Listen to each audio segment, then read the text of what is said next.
આગળ ભાવનગરથી સમાચાર સામે આવી રહ્યા છે, જ્યાં પીએમ મોદીની અપીલ બાદ ભાવનગરમાં લોકોમાં જાગૃતિની શરૂઆત પહેલા જ નેતાઓએ ખુદથી શરૂઆત છે તે કરવી જોઈએ। તો ભાવનગરથી આ સમાચાર સામે આવી રહ્યા છે, જેમાં શરૂઆત પહેલા નેતાઓએ ખુદથી કરવી જોઈએ તેવું ક્યાંક જાણવા મળી રહ્યું છે। વૈભવી લાઇફસ્ટાઇલ છોડીને સાદગી અપનાવવાની માંગ છે તે કરવામાં આવી છે।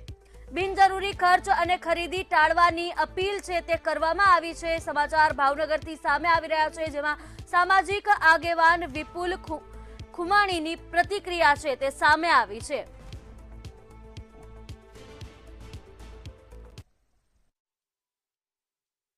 વડાપ્રધાન નરેન્દ્ર મોદી દ્વારા હાલમાં ચેક જનહિત અપીલ કરવામાં આવી રહી છે, જેનો પડઘો છે તે સમગ્ર દેશની અંદર પડ્યો છે। હાલ ભાવનગરની અંદર આપણે ઉદ્યોગપતિ અગ્રણી સાથે જોડાઈ ચૂક્યા છીએ। આપણે તેમને સીધા જ સવાલ કરશું કે જે અત્યારે નરેન્દ્ર મોદી દ્વારા હાલમાં જે અપીલ કરવામાં આવી છે તેને લઈને તેમના શું મંતવ્ય છે। પહેલા તો આપનું નામ। સામાજિક આગેવાન અને જાગૃત નાગરિક તરીકે વિપુલ ખુમાણ ભાવનગરથી। વિપુલભાઈ, વાત કરવામાં આવે તો જે પ્રમાણે અત્યારે નરેન્દ્ર મોદી દ્વારા અપીલ કરવામાં આવી રહી છે, પેટ્રોલ, ડીઝલ અને ટ્રાન્સપોર્ટ, સોનું, તમામ ચીજોને લઈને અપીલ કરવામાં આવી રહી છે, શું કહેશો એ બાબતે?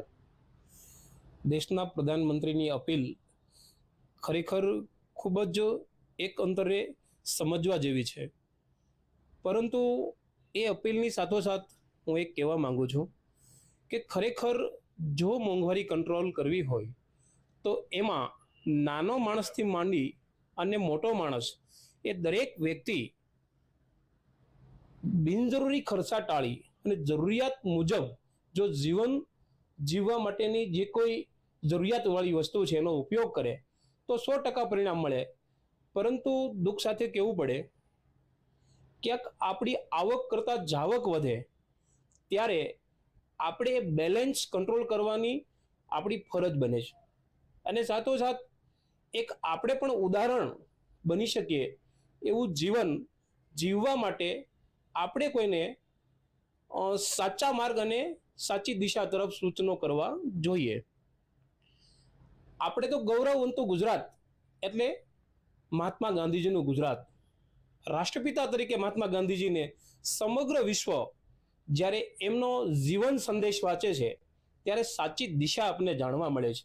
પોતે સુખી સંપન્ન હતા, ખરેખર એક અંતરે જોઈએ તો એમના જીવનમાં એ બધી મોજ મજા આનંદ કરી શકે એવા પરિવારમાં એમનો જન્મ થયો હતો, પરંતુ સાદગીનો પ્રતીક ત્યારે કહેવાણા કે પોતે ધોતીના સહારે એક સામાન્યમાં સામાન્ય જીવન જીવી એક ઉદાહરણ પૂરું પાડ્યું।